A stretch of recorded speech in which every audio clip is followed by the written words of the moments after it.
दिशा देने का काम किया, आगे बढ़ाने का काम किया, उनके चरणों में नमन वंदन करता हूं। ये आंदोलन जिस महामानव के लिए हो रहा है, ये आंदोलन जिस व्यवस्था को बचाने के लिए हो रहा है, उस महामानव तथागत गौतम बुद्ध के चरणों में नमन वंदन करता हूं। सम्मानित साथियों, बिखरे हुए लोग कभी व्यवस्था कायम नहीं कर सकते, टूटे हुए लोग कभी जुड़कर खड़े नहीं हो सकते, और पिटे हुए लोग कभी पीटने की आस नहीं लगा सकते। इसको मेरा सिर्फ कहने का तात्पर्य यह है कि हम आंदोलन तो बड़ी मजबूती से चला रहे हैं, लगातार चीख चिल्ला भी रहे हैं, देश के अलग अलग कोनों में आंदोलन चल रहा है।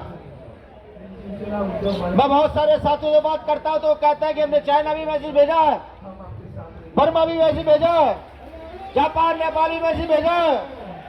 तो इन बातों को सोचकर कभी कभी मेरा मन जो है अंदर से हंसता है कि हम भारत के लोग हैं तथा अगर बुद्ध भारत की धरोहर है और हमें अपने बुद्ध स्थान को बचाने के लिए विदेशों से पहले मदद मांगनी पड़ रही है।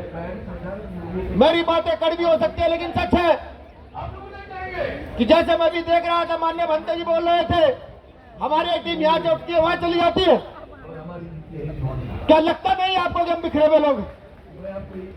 क्या लगता नहीं आपको कि हम इस आंदोलन को सिर्फ ऊपर के मन से लड़ रहे हैं, अंदर के मन से नहीं लड़ रहे हैं? अभी यहाँ जिक्र हुआ अयोध्या मंदिर का कि सरकार ने फैसला दिया, लोग इकट्ठे हुए। ऐसा नहीं है, ये भ्रम है कि सरकार ने फैसला दिया, लोग इकट्ठे हुए। वो जानते थे कि अपनी व्यवस्था को कायम किस आधार पर किया जा सकता है। ये हम भी जानते हैं कि अपनी व्यवस्था को कायम किस आधार पर किया जा सकता है। उस व्यवस्था को कायम सिर्फ दो आधार पर किया जा सकता है, तीसरा कोई आधार नहीं है।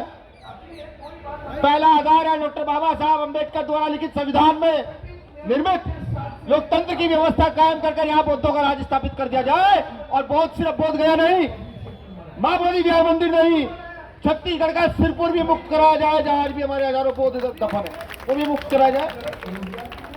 और दूसरा तरीका है जो इस देश की प्रथा रही है, व्यवस्था रही है, जन आंदोलन के माध्यम से इतना बड़ा आंदोलन खड़ा किया जाए कि यहाँ की सरकारों के प्रशासन के चूड़ हिल जाएगी कौन लोग हैं। लेकिन हम नहीं कर पा रहे हैं। मैं एक आंदोलन याद करूंगा, यहाँ तमाम साथी बैठे हैं, यहाँ शंभू भाई भी उस आंदोलन के साक्षात प्रमाण है,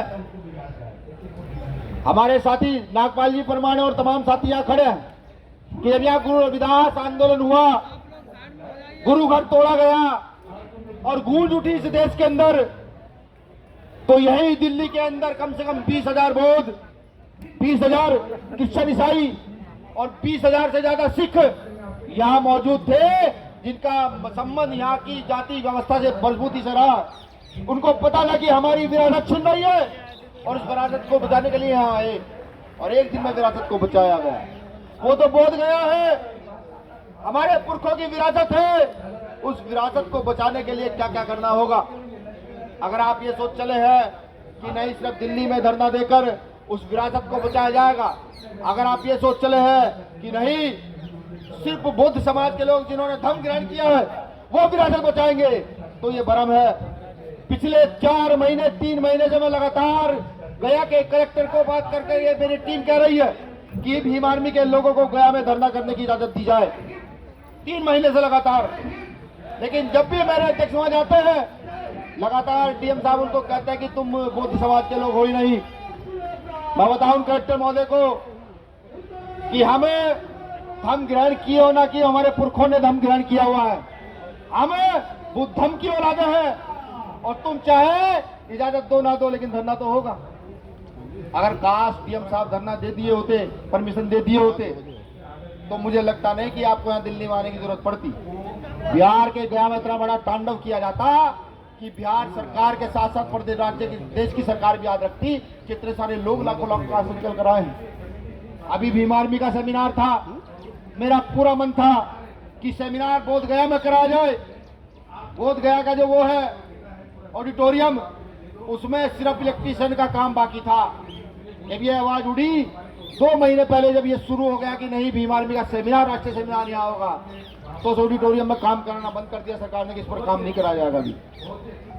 और अंत समय में हमें कहा गया कि इसमें एसी नहीं है, लाइट नहीं है। हमने सोचा कैसे क्या किया जाए, क्योंकि संसाधन विहीन लोग हैं। फिर मजबूरन हमें वो सेमिनार अपना पटना लाना पड़ा। फिर भी हमारे कई हजार कार्यकर्ता जो केरल से आए, कर्नाटक से आए, जो जम्मू से आए, तमिलनाडु से आए, यूपी, महाराष्ट्र, बिहार से वो पहुंचे, वो सब लोग वहां घूमने के लिए गए। मैं सिर्फ ये कहना चाहता हूं कि क्रांति के लिए खड़े होने की आवश्यकता है।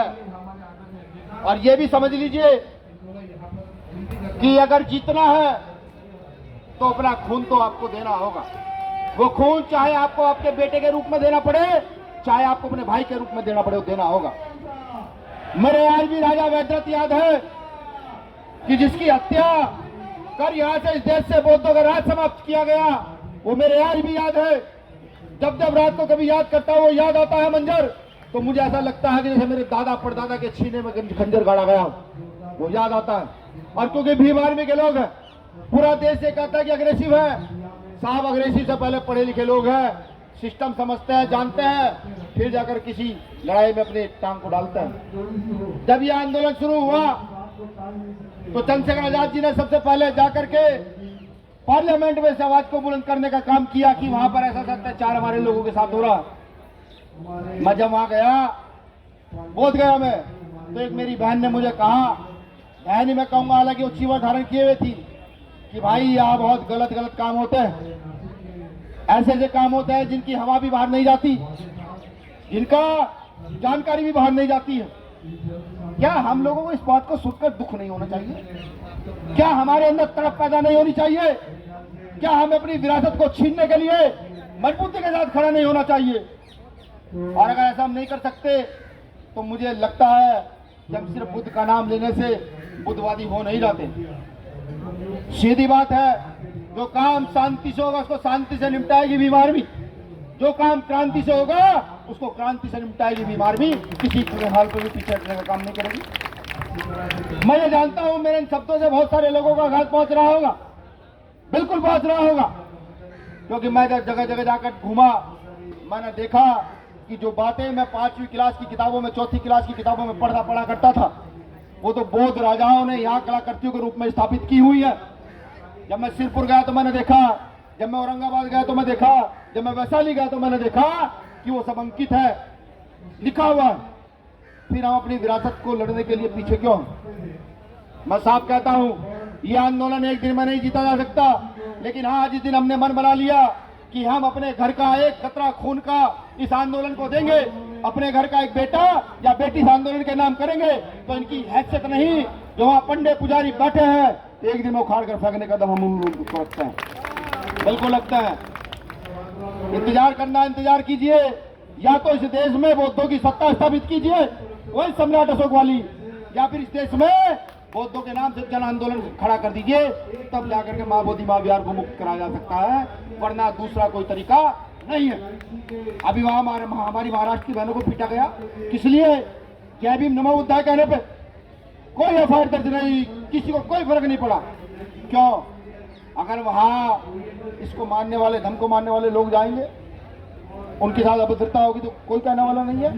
आप समझिए, बिहार जहां इस विश्व का पहला लोकतंत्र गणराज्य स्थापित हुआ हो, बिहार जहां सबसे पहले तथागत बुद्ध ने महिलाओं को बराबरी का अधिकार दिया हो, महिलाओं को भिक्षुणी बनाया हो, बिहार जहां विश्व की सबसे बड़ी एजुकेशनल धरोहर हो, और बिहार आज इस कगार पर खड़ा है कि वहां आंदोलन करने के नाम पर लोगों का निकलना मुश्किल है। ये हमें समझना होगा। अगर ये आंदोलन वाकई जीतना है तो घर से घर जोड़ो, गांव से गांव जोड़ो, जाकर बताओ कि बुद्ध क्या है, जाकर बताओ अंबेडकर क्या है, जब ये आंदोलन होगा।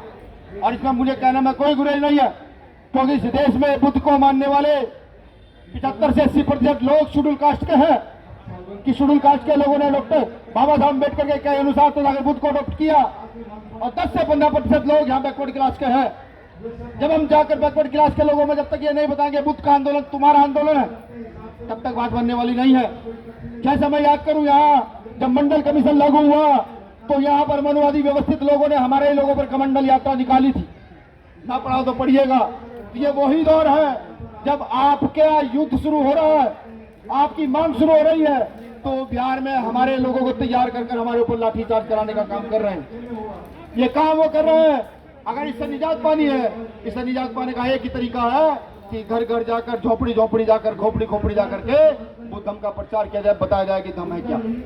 जब तक ऐसा नहीं होगा मुझे नहीं लगता कि सफलता मिल पाएगी। मैं इस बीच आप लोगों से जो, क्योंकि आज यहाँ सीनियर साथी बहुत सारे हैं, माफी भी चाहता हूँ क्योंकि मेरे कुछ अग्रेसिव शब्दों से आपको आघात जरूर पहुंचा होगा।